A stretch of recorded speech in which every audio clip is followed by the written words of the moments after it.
Factors of economic growth.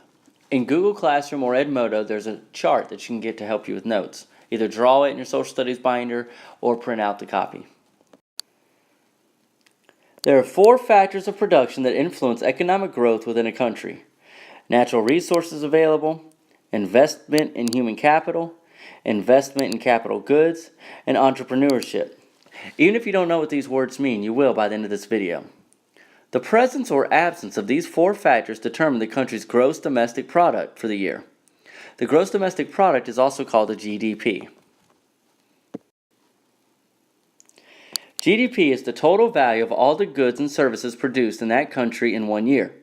It measures how rich or poor a country is. It shows if the country's economy is getting better or worse. Raising the GDP of a country can improve the country's standard of living. Natural resources. So what are natural resources? Natural resources are all the things found in or on the earth. All of these resources are limited. An example is land, water, sun, plants, time, air, minerals, oil, etc.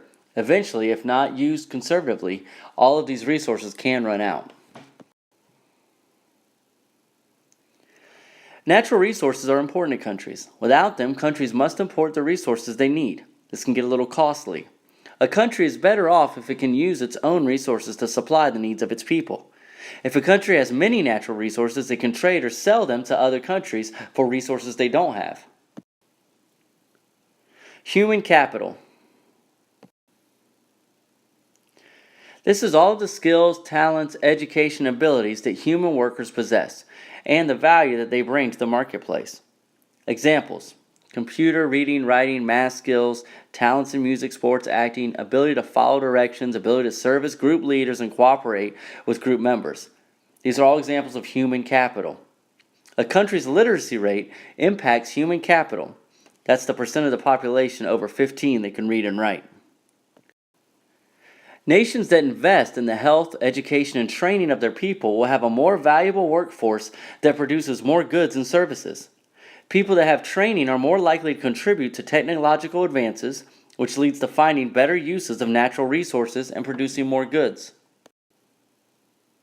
Capital goods. Alright, this is all of the goods that are produced in the country and then used to make other goods and services. Some examples are tools, equipment, factories, technology, computers, lumber, machinery. What are some capital goods used in our classroom?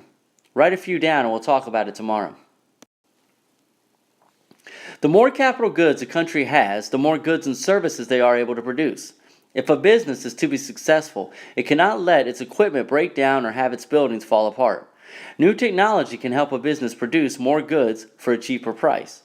Money is not a capital good, but rather a medium of exchange.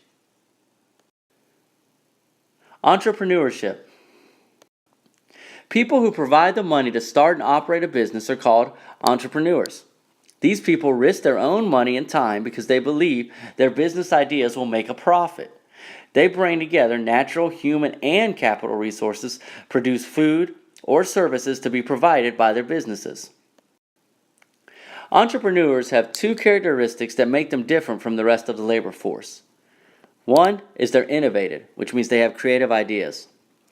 2, they're risk takers. They use limited resources in an innovative way in hopes that people will buy the product. This can be several things. You could be starting your own business, inventing something new, or changing the way something was previously done so that it works better. Entrepreneurship creates jobs and lessens unemployment. It encourages people to take risks, and in doing so, they've created better healthcare, education, and welfare programs. The more entrepreneurs a country has, the higher the country's GDP will be. Economic growth in a country is measured by the country's GDP in 1 year. It measures only what has been produced within the country. This doesn't include products that are imported. It is much better for the economy of a country to produce its own goods and services. This increases the country's GDP. Measuring the GDP each year can compare one country's economy to another, check a country's economic progress over time, show if the country is growing or not.